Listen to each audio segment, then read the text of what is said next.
Hi students, welcome to this tutorial on strength of materials. இந்த tutorial diploma in mechanical engineering ஸ்டூடெண்ட்ஸுக்காக மிக எளிய தமிழில் உருவாக்கப்படுகிறது. இந்த tutorialல லேமிஸ் தியரம் அப்படின்னா என்ன அப்படின்னு பார்ப்போம். அதை பேஸ் பண்ணி ஒரு சிம்பிள் ப்ராப்ளமும் நம்ம சால்வ் பண்ணலாம். வாங்க tutorialக்குள்ளே போகலாம். ஃபர்ஸ்ட் நம்ம லேமிஸ் தியரம் என்ன சொல்லுதுன்னு பார்க்கலாம்.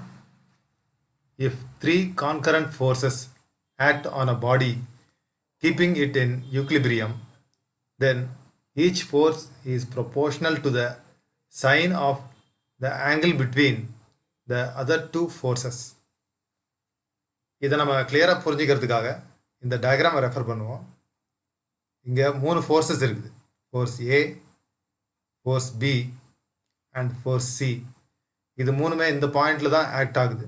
ஸோ அதனால தான் இந்த ஃபோர்ஸஸை நம்ம கான்கரண்ட் ஃபோர்ஸஸ் அப்படின்னு சொல்கிறோம். இப்போ பார்த்தீங்கன்னா ஃபோர்ஸ் பிக்கும் ஃபோர்ஸ் சிக்கும் நடுவில் உள்ள ஆங்கிள் வந்து ஆல்ஃபா. அதுக்கப்புறம் ஃபோர்ஸ் சிக்கும் ஃபோர்ஸ் ஏக்கும் நடுவில் உள்ள ஆங்கிள் பீட்டா. ஃபோர்ஸ் ஏக்கும் ஃபோர்ஸ் பிக்கு நடுவில் உள்ள ஆங்கிள் காமா. இப்போது மேத்தமெட்டிக்கலாக லேமிஸ் தியரமை நம்ம எக்ஸ்பிரஸ் பண்ணணும்னா இந்த ஈக்குவேஷனை ரெஃபர் பண்ணலாம்.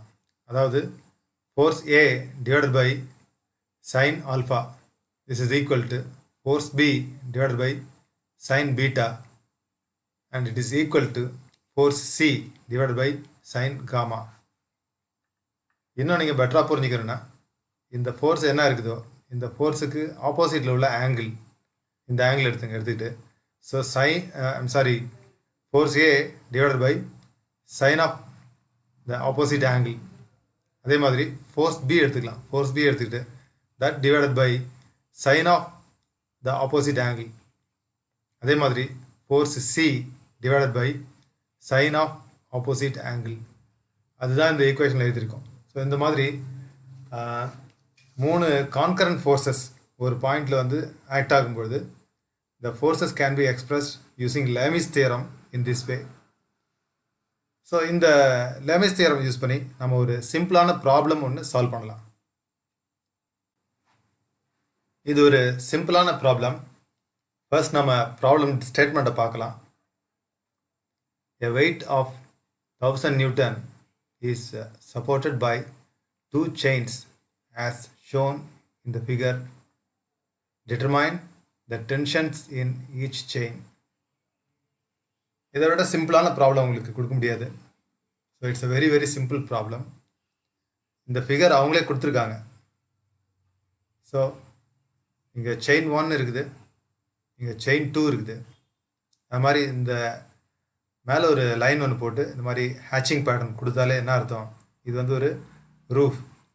இந்த ரூஃபில் இருந்து தான் செயின் 1 இந்த பக்கம் சஸ்பெண்ட் ஆகிருக்குது. அது மாதிரி செயின் 2 இங்கேருந்து சஸ்பெண்ட் ஆகிருக்கு. இந்த பாயிண்டில் லோடு கனெக்ட் ஆகிருக்கு. லோடோட வேல்யூ 1000 நியூட்டன். ஸோ இந்த லோடுக்கு ஏற்ற மாதிரி இந்த செயினில் ஒரு டென்ஷன் இருக்கும், அது மாதிரி இந்த செயின்லேயும் ஒரு டென்ஷன் இருக்கும். ஸோ இந்த டென்ஷனோட வேல்யூ தான் நம்மளை கால்குலேட் பண்ண சொல்கிறாங்க. ஸோ நம்ம என்ன செய்யணும்னு பார்த்தீங்கன்னா இந்த டயக்ராமில் இருந்து ஃபர்தராக நமக்கு கன்வீனியண்ட்டாக இன்னொரு டயக்ராம் நம்ம ரீட்ரா பண்ணணும். ஸோ இதே ஆங்குலர் ரிலேஷன்ஷிப்பை வச்சுக்கிட்டு நம்ம பக்கத்தில் இன்னொரு டயக்ராம் வரைஞ்சிருக்கோம்.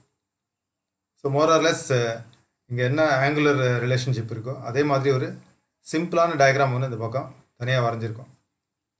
ஸோ இப்படி வரையும் பொழுது நீங்கள் என்ன பண்ணணும்னாக்கா மெயினாக உங்களுக்கு ஒரு ஃபோர்ஸ், அதாவது 1000 நியூட்டனுங்கிறது டவுன்வர்டாக ஆக்ட் ஆகுது. இதுக்கு நேராக ஆப்போசிட்டில் என்ன ஆங்கிள் இருக்குது அதை நீங்கள் மார்க் பண்ணுற மாதிரி உங்கள் டயக்ராம் நீங்கள் இப்போ கன்வெர்ட் பண்ணணும், மாற்றிக்கணும். அதே மாதிரி T1 அப்படிங்கிறது ஒரு டென்ஷன், இதுவும் ஒரு ஃபோர்ஸ் தான். இந்த டென்ஷனுக்கு ஆப்போசிட்டில் இந்த ஆங்கிள் எவ்வளோ அதை நீங்கள் மார்க் பண்ணுற மாதிரி உங்கள் டயக்ராம் நீங்கள் வரையணும். அதே மாதிரி டென்ஷன் T2, இதுக்கு ஆப்போசிட்டில் ஒரு ஆங்கிள் இருக்குது, இந்த ஆங்கிளோட வேல்யூ எவ்வளோ இதை மார்க் பண்ணுற மாதிரி நீங்கள் டயக்ராம் வரையணும். ஸோ கொடுத்துருக்க டயக்ராம்லேருந்து எப்படி நம்ம இந்த ஆங்கிள் ஒன்றுனா நம்ம கொண்டு வரலாம் அது மட்டும் பார்ப்போம். ஃபார் எக்ஸாம்பிள் இந்த ஆங்கிள் பார்த்தீங்கன்னாக்கா 60 + 30. ஸோ இந்த angle total value 90 degree. So அந்த 90 டிகிரி நம்ம இங்கே போட்டிருக்கோம். ஸோ ஒன்ஸ் நீங்கள் 90 டிகிரி போட்டுட்டிங்கன்னா இந்த பாயிண்ட் வழியாக ஒரு ஹரிசாண்டல் லைன் நம்ம வரையலாம். ஹரிசாண்டல் லைன் இப்படி இருக்குன்னு நீங்கள் அசியூம் பண்ணிங்க. இந்த ஹரிசாண்டல் லைனில் இந்த இந்த பர்டிகுலர் பாயிண்ட் சி இருக்கு இல்லையா, சியிலேருந்து நம்ம லெஃப்ட் ஹேண்ட் சைடில் ஒரு லைன் வரைஞ்சிருந்தோம்னா இங்கே 30 டிகிரி இருக்குல்ல, அதே 30 டிகிரி தான் இங்கேயும் இருக்கும். ஸோ இங்கே 30 டிகிரி இருக்கும்போது நீங்கள் இங்கே ஒரு ஹரிசாண்டல் லைன் வரைஞ்சிருந்தீங்கன்னா, ஸோ இந்த வெர்டிக்கல் லைனுக்கும் அந்த ஹரிசாண்டல் லைனுக்கு நடுவில் உள்ள ஆங்கிள் 90 டிகிரி. ஸோ இங்கே ஒரு 30 டிகிரி ப்ளஸ் ஒரு 90 டிகிரி ரெண்டையும் ஆட் பண்ணோன்னா 120 டிகிரிஸ் கிடச்சிடும். ஸோ 120 டிகிரி நம்ம இந்த பக்கம் இந்த மாதிரி தான் அரைவ் பண்ணியிருக்கோம். ஒரு சர்க்கிளில் டோட்டலாக 360 டிகிரிஸ் இருக்குது, உங்களுக்கு தெரியும்.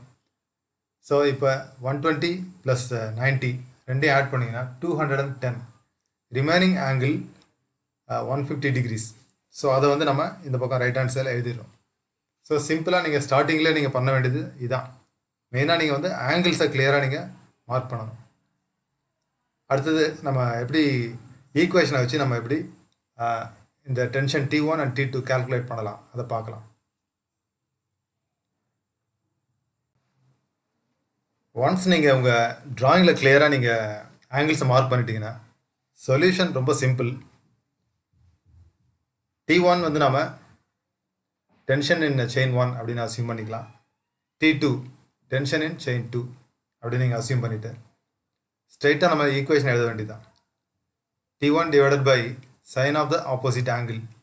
ஸோ ஆப்போசிட் ஆங்கிள் எவ்வளோன்னு பார்த்தீங்கன்னா 150 degrees. T1 by 150 degrees. This is equal to T2 divided by sine of opposite angle. So opposite angle 120 degrees.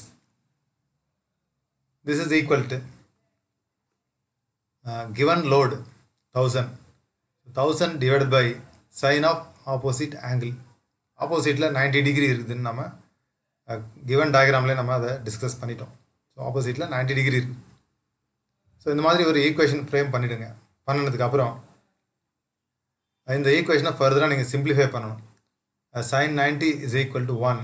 So therefore இதே ஈக்குவேஷன் மறுபடியும் நம்ம ரீரைட் பண்ணியிருக்கோம். இந்த ரைட் ஹேண்ட் சைடில் அந்த தேர்ட் வேல்யூ இருக்கு இல்லையா, அதை மட்டும் நம்ம 1000 அப்படின்னு நம்ம இப்போ எழுதிக்கிறோம்.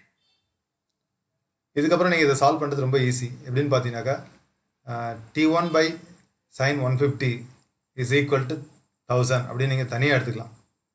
அது ஒரு தனி ஈக்குவேஷனாக போயிடும். அதே மாதிரி T2 divided by sin 120 this is equal to 1000 அப்படின்னு சொல்லி அதையும் நீங்கள் தனியாக எழுதிக்கலாம். எழுதிட்டிங்கன்னா அது ஒரு தனி ஈக்குவேஷனாக போயிடும். ஸோ அதை ரெண்டு ஈக்குவேஷனை பேஸ் பண்ணி T1 அண்ட் T2 இது ரெண்டு வேல்யூ நீங்கள் கால்குலேட் பண்ணிடலாம்.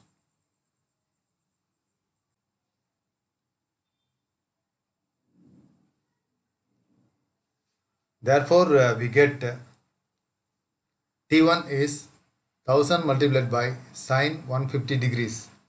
The answer is 500 Newton. And T2 is 1000 multiplied by sin 120 degrees. And the answer is 866 Newtons. With this we come to the end of the tutorial.